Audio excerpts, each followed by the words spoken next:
मल्हार राव सूबेदार जी भी अब इस दुनिया में नहीं रहे दोस्तों। और उनके बाद में वाड़ा वाकई में सुना हो गया है, क्योंकि उनके पीछे द्वारकाबाई साहब यानी कि गुन्नू जी की सासूबाई भी अब दुनिया में नहीं रही हैं। और अब मालेराव की इस हालत का, क्योंकि वो अब भी नशे में है और नशे के साथ साथ कुछ और बुरी आदतें भी उसने लगा ली है, उनका भरपूर फायदा उठाना चाहता है गुन्नू जी राघोबा के साथ मिलकर के। इसलिए वो अब हमला कर रहा है चारों तरफ से मालवा महल को घेर करके। और इस बात की जानकारी लग गई है गंगूबा को। गंगूबा अब देवी हिले पास में आते हैं और बताते हैं कि मालवा का अस्तित्व खतरे में है, एकता खतरे में है, यानी कि मालेराव खतरे में है। मालेराव से ही अस्तित्व है मालवा का।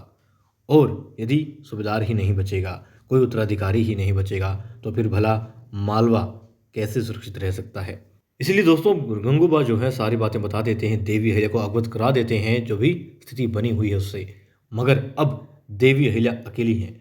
सूबेदार जी के जाने के बाद में वो और ज़्यादा अकेली और कमज़ोर हो गई हैं, टूट भी चुकी हैं मानसिक रूप से भी। अब उनके साथ में कौन है?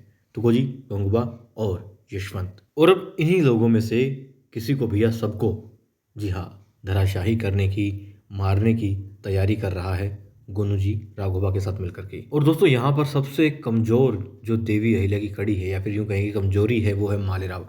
क्योंकि एक तो वो अपने आपे में ही नहीं है, होशो हवास में ही नहीं है।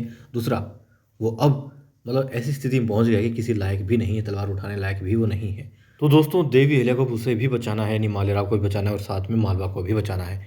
कैसे कर पाएंगी, कैसे, किस तरीके से गंगूबा के साथ मिलकर के योजना बनाएंगी और राघोबा गुन्नू जी को धूल चटाएंगी, कैसे कर पाएंगी? और कहीं ऐसा तो नहीं जो अब तक जीतता आया है, अब तक हर किसी की आंखों में धूल झोंकता आया है, ये, जी हाँ, गुन्नू जी, गद्दार गुन्नू जी।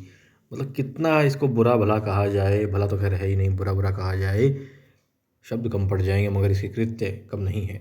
मगर अब भी बचा हुआ है, क्या अब भी ये बच जाएगा?